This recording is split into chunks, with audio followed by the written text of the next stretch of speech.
월요일은 전도서 하고 있습니다. 지난 시간에 전도서 7장 1절부터 했었어요. 5절까지 했나요? 봅시다. 좋은 이름이 귀한 향유보다 낫고 더 베라 더 좋고 죽는 날이 사람이 태어난 날보다 나으니라. 좋은 이름은 누구예요? 우리 이름이 크리스찬.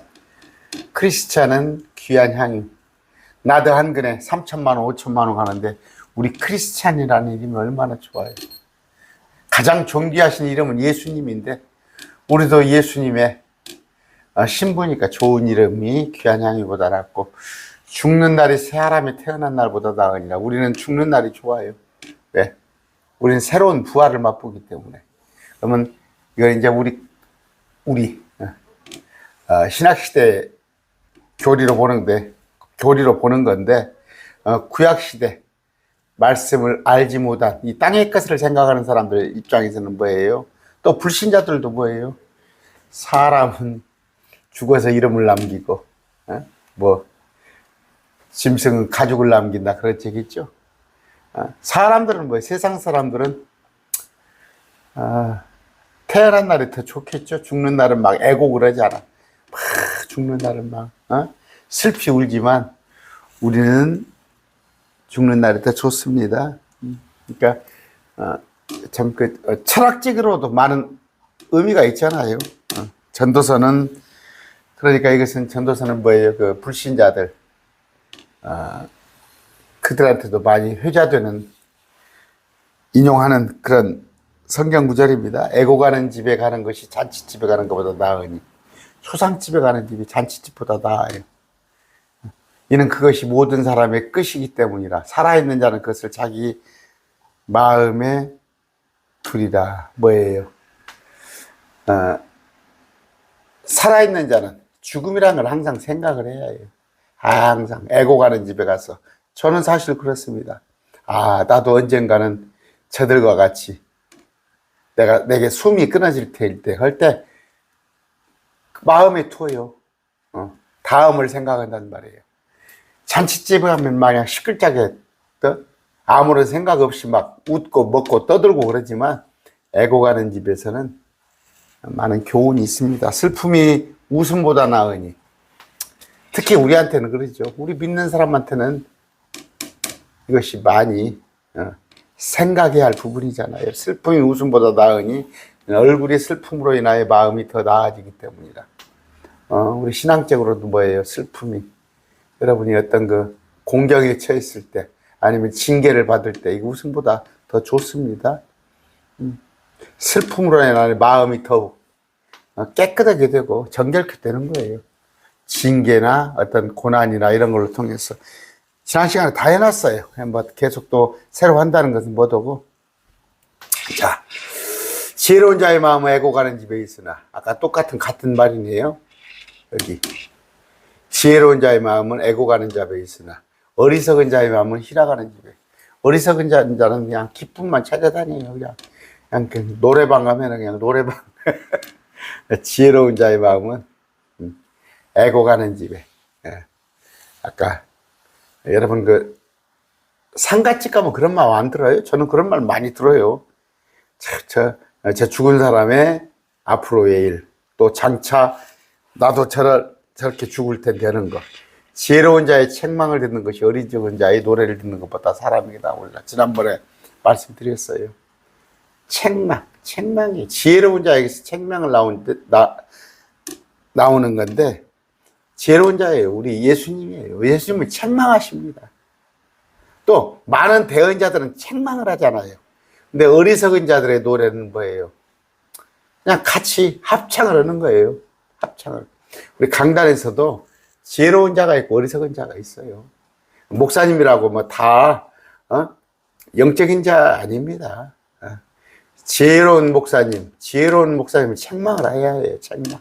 근데 지혜롭지 못한 목사님, 육적인 목사님 많이 있습니다. 그들은 노래를 해요. 같이 그냥 좋은 것만 얘기를 해요. 어떤 것이 더 낫다고? 지혜로운 자의 책망을 듣는 것이 더 낫습니다. 여러분 혹시 정현수 목사는 왜 그냥 자꾸 위로의 얘기나 아니면은 좀 긍정적인 얘기를 하는 게 아니라 자꾸 책망하고 그럴까? 죄송합니다. 그냥 지혜로운 자로 인정을 해주세요. 지혜로운 자의 책망으로. 가시나무가 솔잎해서 우지직 소리를 내는 것처럼. 자, 어리석은 자의 웃음도 그와 같나니. 가시나무가 타요. 솥 밑에서 탈 때 어떨까요? 우지직 소리를 내죠. 여러분 그 시골에 가서 뭐 이거 뭡니까? 그거 버려고 잔솔가지 한번 태워보세요. 우지직 하면서 탑니다. 그런데 어리석은 자의 웃음하고 똑같다는 거예요. 정말 별 볼 일 없다 이런 얘기예요. 뭐 가시나무 같은 거, 가시나무 이거 뭐라고 그러죠? 아카시아 나무. 여러분 아카시아 나무 옛날에 저도 나무도 해봤어요. 우리 때는 우리 10대 때는 산에 가서 나무를 해와가지고 하면은 아카시아 나무, 가시나무 같은 걸 하면은 잘 탑니다. 잘 타. 화력 좋은데 땔감밖에 안 되는 거예요. 땔감밖에. 그런데 순식간에 타버려요. 가시나무가 이게. 소나무, 참나무 이런 건 오래 탑니다. 오래 타는 건데, 그러니까 숯 같은 것도 참숯 같은 거 있잖아요. 가시나무는 금방 부르르 타고 말아버려요. 헛되다는 거. 여러분, 아까 이거 뒷받침해 주는 거예요. 책망이 좋아요. 책망. 노래보다도. 근데 사람들은 노래를 좋아하지 않아. 노래를 좋아하지 않아. 책망보다. 그래서 요새 교회 가면은 어떻게 해요?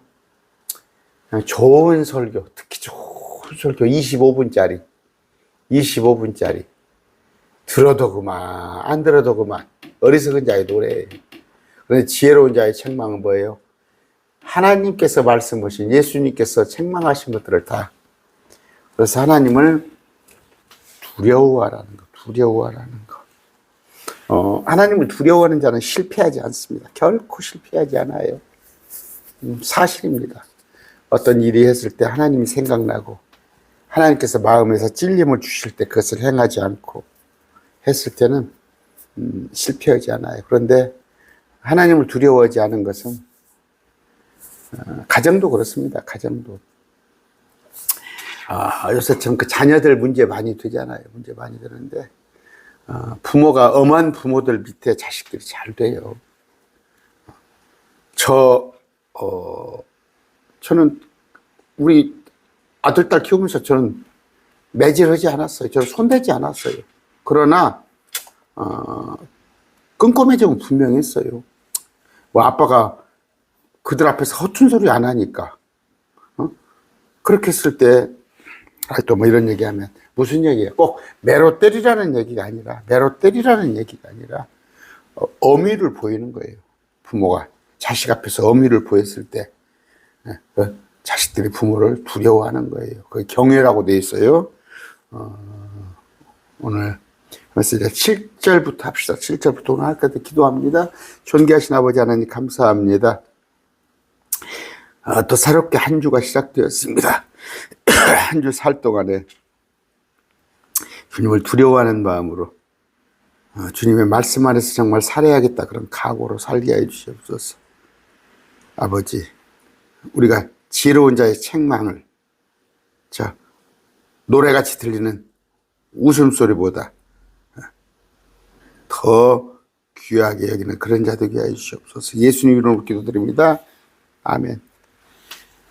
아까 이제 6절에 이어서 7절입니다. 아까 가시나무가 우주죽하면서 타버려요. 별거 없어요. 별거 없는 거. 어리석은 자의 웃음도 같은 건데 참으로 학대는 지혜로운 자를 비치게 하며 뇌물은 마음을 파멸시키니라. 개역성경에 보면 참 금방 있었죠. 아까 이게 뭐냐? 타막이 뭡니까? 타막. 그러니까 뭐 학문을 탐해? 한글로 그런 얘기가 아니고 이건 탐욕이 많고 학대한다고 이렇게 해놨는데 아닙니다. 그냥 학대예요. 학대. 왜? 학대. 학대는 지혜로운 자를 미치게 하며. 무슨 얘기예요? 몸이나 혼을 어떻게 가혹하게 대하는 것이 학대입니다. 학대. 뭐 또 압제라고, 어떤 성경에 보면 압제라고도 되어 있어요. 근데 압제라고 표현을 해도 되는데, 누가? 이스라엘이 학대당했죠. 에집트에. 또 우리 말씀에 보면 뭐예요?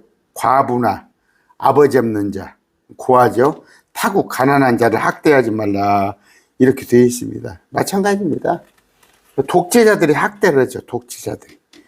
통치자가 학대를 합니다. 그런데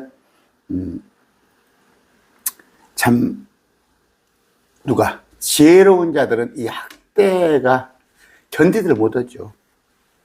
지혜로운 자는 학대가 사람을 미치게 해버려요. 혼과 영을 괴롭게 합니다. 그런데 어리석은 자는 학대가 아무렇지 않아요. 그러니까 뭐예요? 독재국가일수록 문명이 낮아요. 수준이 낮아요. 독재국가는 수준이 낮습니다. 근데 머리가 굵은 자들은, 우리나라도 뭐예요? 다 고등교육이 의무교육이잖아요. 어지간하면 다 대학 나오잖아요. 우리나라에서 독재는 정말 백성들이 용인하지 않습니다. 과거에는 몰랐을 때는 한 4, 50년대는 백성들이 무지하니까 독재라는 거, 이 학대라는 것이 용인이 된 거예요. 옛날 보면은 뭐예요? 노동법도 지금은 만들어지고 그냥 종업원들한테 함부로 대우고, 또 지금은 뭐였다나요? 학교 교사들도 아이들 때렸다 큰일 나요. 그런데 옛날에는 뭐예요? 그러니까 발전되지 못하는 세상, 문명화 될수록 학대는 없어지는 건데, 지혜로운 자예요. 이건 이제 우리가 영적으로 해서 우리 학대는 우리를 미치게 하는데, 학대가 뭐가 있을까요? 그러니까 뭐예요? 교회 안에서도 뭔가 니골라 교리. 제가 여러분 평신도란 말 하지 마세요. 제 매일 말씀 듣고 있는 사람은 평신도가 어디가 있어요? 믿는 사람은 모두가 제사장이에요. 단지 직분을 목사, 집사, 일반 성도 이렇게 직분을 나눌 뿐이지. 그런데 그냥 보면은 교회 안에서도 계급을 만들어 놓은 거, 이게 카톨릭이 전형적으로 그렇잖아요. 카톨릭은 교황이 있고, 추기경이 있고, 주교가 있고, 신부가 있고. 우리 행여라도 교회 자꾸 여러분 교회를 직분으로 놔주려고 그러면 안 됩니다. 그래서 수직으로 생각하면 안 됩니다. 이 세상이 그래요. 이 세상이 학대예요. 이 세상이 학대. 자본주의, 공산주의는 성경하고 맞지 않아요. 성경은 자본주의를 인정하는데 자본을 가지고 또 학대를 해요. 독과점 같은 거, 또 요새 물가 때문에 괴롭잖아요. 부자들은 그까짓 거, 요새 월급은 정말 한 3%, 2%뿐이 안 하는데 물가가 지금, 큰일 났어요. 물가 때문에 그러는데,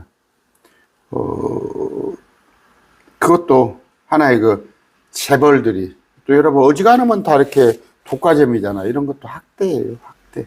제가 알지 못하니까 더 이상 얘기하지 않겠습니다. 여기서 말하는 건 뭐예요? 학대는 우리는 영적으로 뭐예요? 마귀. 이 학대, 이게 마귀에서 나오는 거예요. 마귀. 폭력, 이런 것들은 우리를 미치게, 그리스도인을 미치게 하며 뇌물은 마음을 파면시키리라. 우리는 선물을 받았지 뇌물을 받지 않았습니다. 우리는 예수님께서 십자가에 의로운 피, 그걸로 우리를 구원받은 선물을 받았는데, 뇌물은 마음을 파면시키니라. 근데 교회 안에서도 있습니다. 뇌물이. 뭐가 있냐면 참 정직한다는 게 힘들어요. 무슨 얘기냐, 뭐 이러냐 알고 서로 뻔히 아는 사실이니까요. 이렇게 보면은 큰 교회, 제가 아는 목사들이에요. 큰 교회 부교육자를 10년 이상이 됐는데도 교회를 개척으로 나가려고 안 해요. 한 5년 됐어요. 14, 5년이 됐는데도 교회를 개척을 하려고 안 나가려고 그래요. 나이가 50이 다 됐는데도. 자기가 30대 때 부교육자로 와가지고, 그러니까 부목사라고 하죠. 부목사는 말은 성경적이지 않아요.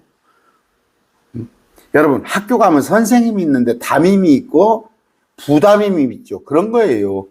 목사인데 교역자, 부교육자냐, 담임 교육자냐 하는 거지. 우리 그 교회에서 그 부목사라는 용어를 가져와가지고, 그런데 보면 부교육자를 제가 아는 목사 있습니다. 한 거의 20년 가까이 15년 동안 교회를 부교육자 생활을 하려고 그래요. 왜? 큰 교회는요, 교구라는 게 있어요. 그 교구가 큰 교회에 한 500명 교구가 배당이 되면요, 여러분, 그 500명이면 교회가 500명 되는 교회가 얼마나 있어요?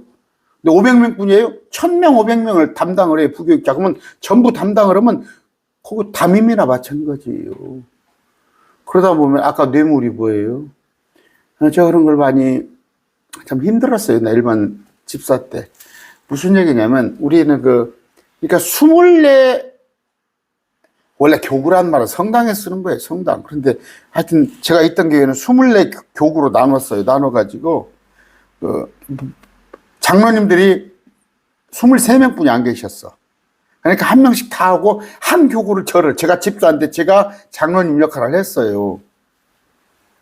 신방하면 같이 다니고 못 오는데 가만히 보면 이렇게 예배상에다가 봉투를 딱, 그때는 5만 원짜리가 생기기 뭐 이전일 것 같아요. 별로 많이 안 생겼을 때예요.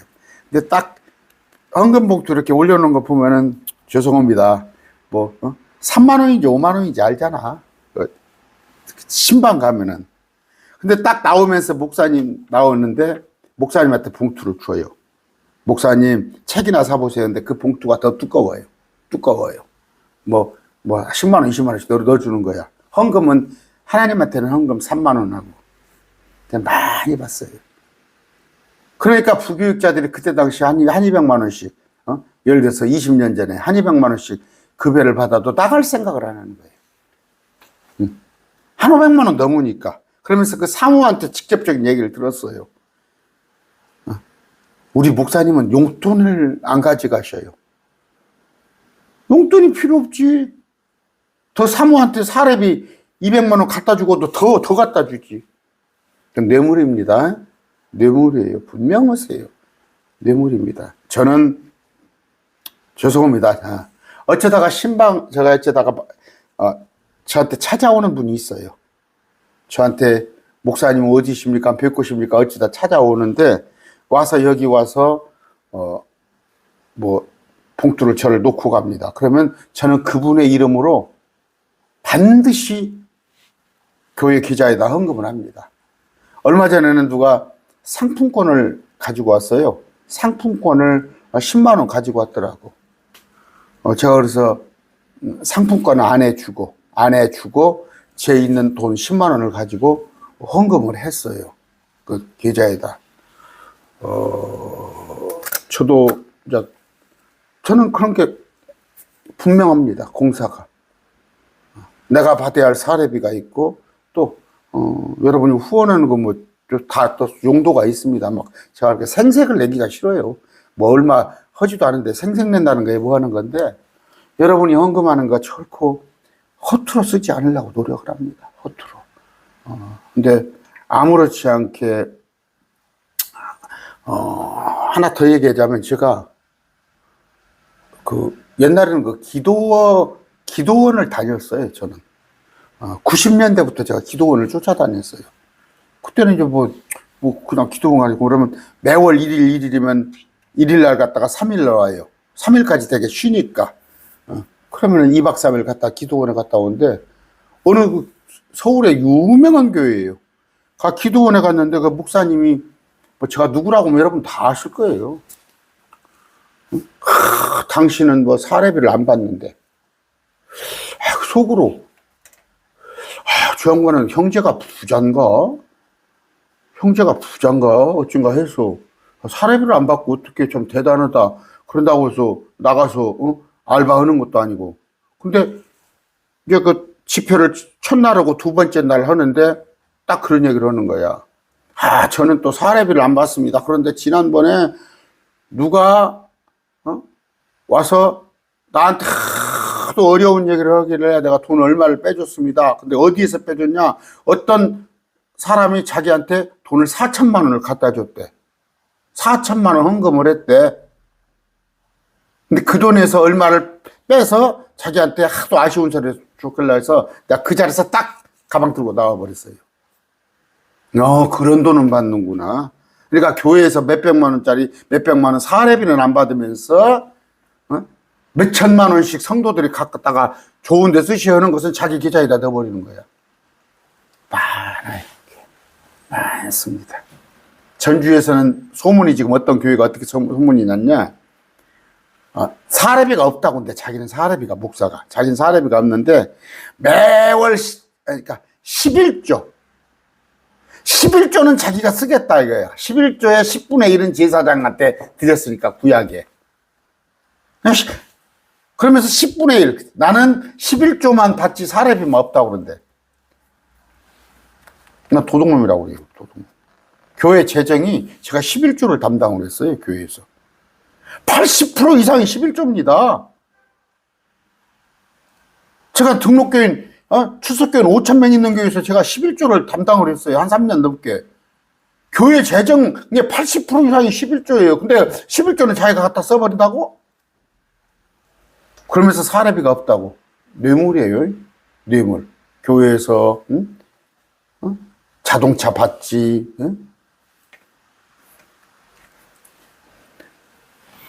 학교에서도 여러분 지금 김영란법이라는 게 있잖아요. 김영란법.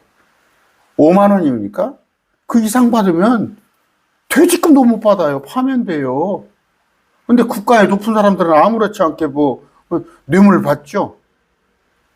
교회에서도 성도들한테는 도덕적인 설교한 사람들이 자기는 갖다 뇌물을 마음을 파멸시켜요. 우리 크리스찬은 학대할 생각도 하지 마시고 학대 받지도 마세요. 특히 교회 안에서 계급주의 하지 마세요. 니골라당 하지 마세요. 우리는 지혜로운 자이기 때문에 학대를 당해서도 안 되고 해서도 안 되고 뇌물 제공하지도 마시고 받지도 마세요. 근데 이것이 교회 안에서 비일비재예요. 그래서 교회 안에서 보세요. 누구를 치리하는 것 보세요. 어떤 성도들을 갖다 쫓아내는 것 보세요. 그 학대는 어마어마해요. 자기한테 반대했다고. 뇌물 마찬가지입니다. 아까 말하다시피.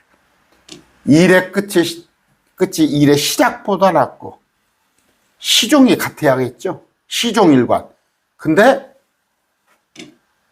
아예 끝을 못 보려면 시작하지 말아야 해요. 영 안에서 참는 자가 영 안에서 교만한 자보다 나으니.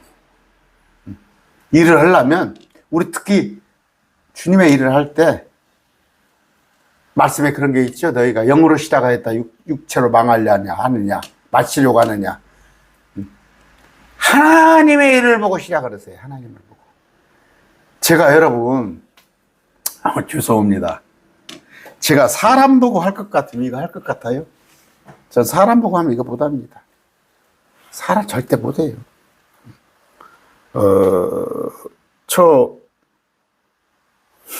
왔다가 그냥 갑니다.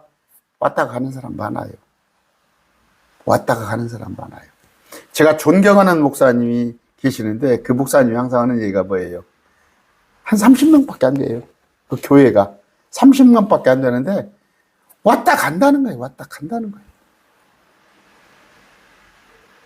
우리 어디에 희망이 있어요? 우리 주님이 뭐라고 그랬어요? 너희들도 가려느냐. 우리 주님을 수만 명 군중이 따라다니다가 다 가요. 근데 12명한테 너희도 가려느냐. 저도 물론 제가 모자라니까 많이 가죠. 제가 많이 모자랍니다. 많이 모자라요. 다행히 그들이 저보다 말씀도 더 해박하고, 저보다 기도도 더 많이 하고, 저보다 또 기왕이면 인품도 좋고, 그런 분한테 가면 박수 칠 일인데, 그런 게 아니고 들어보지 못한 말씀이니까. 들어보지 못한 말. 저한테 이단이란 말을 못해. 제가 말씀으로 증거하니까. 근데 갑니다. 왜 뭐예요? 그런데 저는 아까 일의 끝이 일의 시작보다 낫고, 저는 시작과 끝을 동일하게 하려고 하는 사람입니다. 어차피 그래서 이제 제일 적일 게 뭐냐면, 사람을 기대면 안 된다고. 사람을. 그래서 제가 가급적이면 사람하고 그런다고 또 이렇게 말하면 못 할까, 상담 전화는 하세요. 상담 전화하는데 저는 교제는 안 합니다. 매일 말씀 TV 지금 제 강론을 듣고 있는 분하고 1대1로 교제 절대 안 합니다. 절대 안 해요. 첫째, 그분이 실망해요. 말씀을 벗어나서 제가 교제를 하면은 그분이 제 인격에 실망을 합니다. 두 번째는 저 역시 그 사람의 눈치를 보고 되고, 제가 옛날에 있던 교회 보면요, 어디 교회나 마찬가지예요. 연보 많이 내는 사람이 큰 소리 쳐요. 연보 많이 내는 사람이 교회 와서 큰 소리 칩니다. 그럼 목사님들이 많이 뭐라고 해요? 연보 많이 내는 사람 말에 무시를 못해요. 왜냐하면 어떤 교회에서 뭐 재정적으로 그 사람이 큰 힘이 되는데 막 몇 억씩 툭툭 내놓고, 돈 많은 사람은 몇 억씩 내놓고 그래요. 그런데 다행히 저는 그런 분들이 여기 안 계시니까 다행이지만, 우리는 뭔 일을 할 때, 주님의 일을 할 때 끝이 시작보다 더 좋아요. 나아요. 야, 끝이 좋아. 어떤 인간관계도 그래요. 인간관계도 끝이 좋아야 하는 거예요. 근데 대개는 뭐예요? 시작이 좋잖아요. 시작이. 주님 뭐라고 그래요? 구원이 취소되지 않습니다. 끝까지 우리와 함께 하십니다. 주님은 끝이 좋으신 분이에요. 끝까지 우리와 함께 하시는데, 히브리서 6장 11절입니다. 우리는 너희 각 사람이 동일한 열심을 나타내어 끝까지 소망에 충만한 확신에 이르기를 바라노라. 여러분, 끝까지 우리는 경주하는 사람입니다. 중간에 물론 구원은 받았어요. 지금 구원 얘기하는 거 아닙니다. 구원은 뭐 따놓은 당상이에요. 여러분, 대한민국 국민이 세금 안 낸다고, 아니면 뭐 어디 가서 4대 권리, 4대 의무 못 한다고 대한민국 국민 아닙니까? 의무는 의무사항이고 권리사항이지만 그거 못 한다고 대한민국 국민 아닌 거 아니잖아요. 우리가 새롭게 태어난 자는 하나님의 백성이에요. 하나님의 자녀예요. 그런다고 해서 하나님의 우리가 자녀 역할을 못 한다고 해서 하나님의 자녀 아닌 것은 아니나, 끝이 시작보다 좋아야 한다는 건 뭐예요? 상급을 보고. 그래서 경주하는 거예요. 바울이 마라톤을 하는데 끝까지 뛰는 거 이유가 그거예요. 중간에 가다가 42.195km인데 41km 달리다 말아버리면 아니잖아요. 면류관이 없잖아요. 아까 우리는 일의 끝이 시작보다 좋아야 하고, 예수님이 끝이 시작보다 뭐 좋다 어쩌다 말할 수 없지만 끝이 뭐예요? 전능의 주가 다스리신다. It is finished. 다 마친 일을 그때 가서 실현하신단 말이에요. 영 안에서 참는 자가 영 안에서 교만한 자보다 나오니. 사랑은 오래 참는 겁니다. 사랑은 오래 참는 거예요. 교만한 것은 뭐예요? 이건 마귀입니다.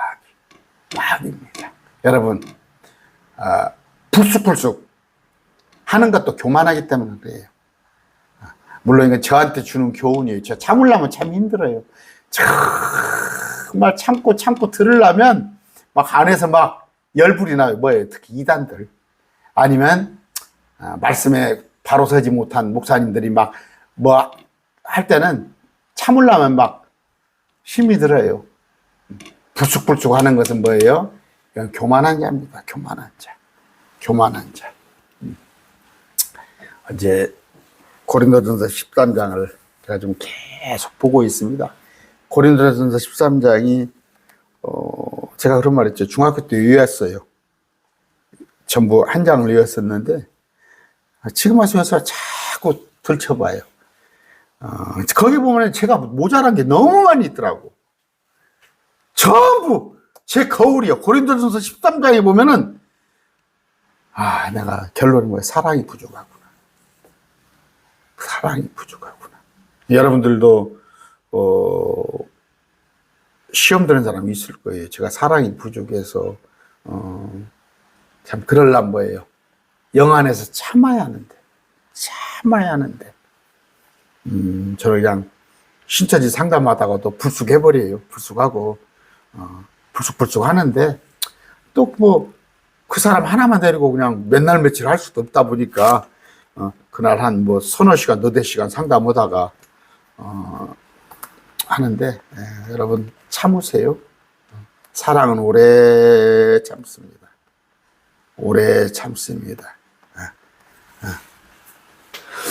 자, 아까 똑같은 또 19형 9절에 같은 말씀이 나와요. 영이 조급하지 말며 분노하지 말라. 분노는 어리석은 자의 품에 머무르니라. 여러분 불쑥불쑥 하면 안 돼요. 불쑥불쑥. 이건 뭐예요?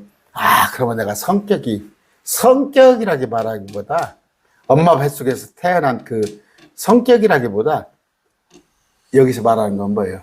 하나님의 영이 우리 안에 임했을 때 거듭난 사람. 거듭나지 않고도 우리가 유하다고 그러죠. 거듭나지 않은 사람, 믿지 않은 사람들한테 참 성품 좋은 사람 많아요. 믿지 않은 가운데.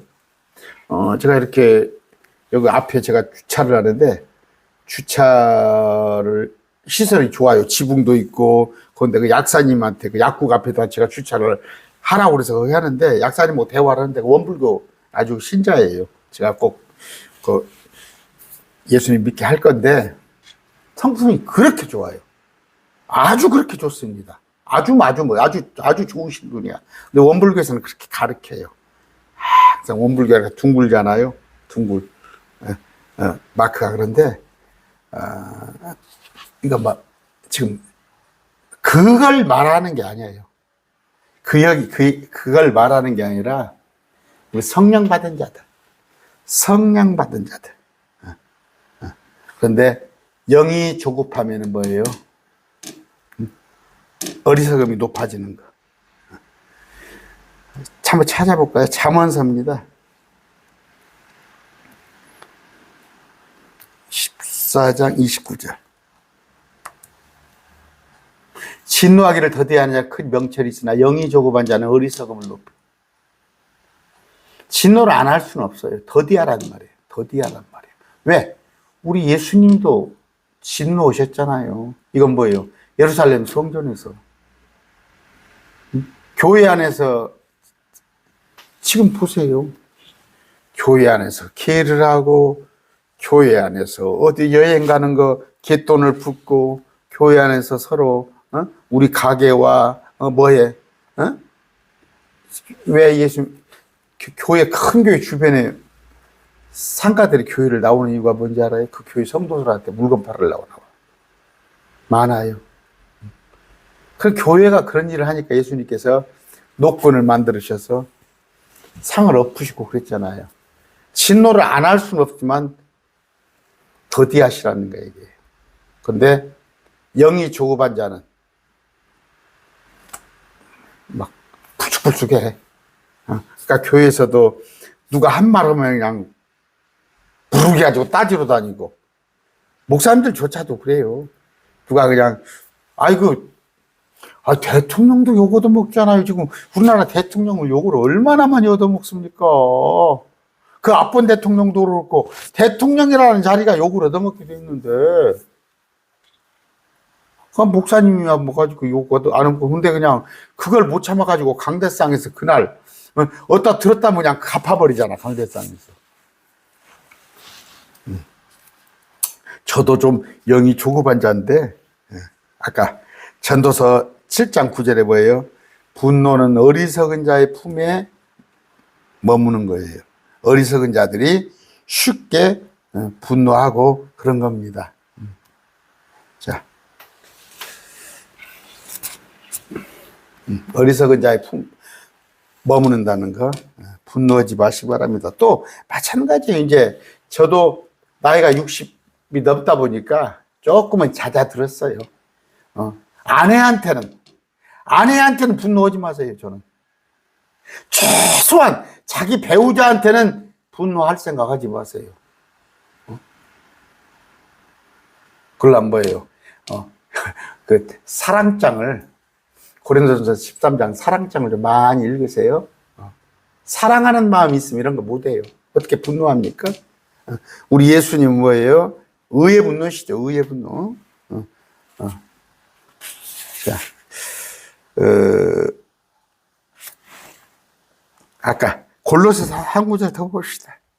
골로새서 3장 8절. 이제는 너희도 이 모든 것을 내버리라. 곧 분노, 진노, 악의, 신성모독과 너희 입에서 나오는 더러운 대화. 같은 급이에요. 분노는 더러운 대화. 신성모독, 악의 같은 급이네요. 분노하지 마세요. 더디에 뭐 아예 말을 한 법은 없어.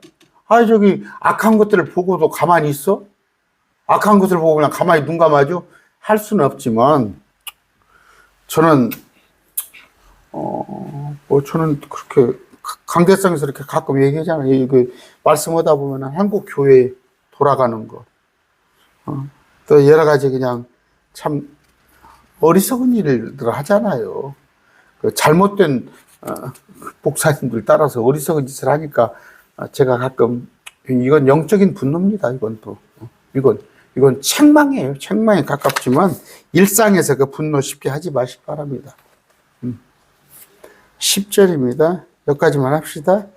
전도서 7장 10절.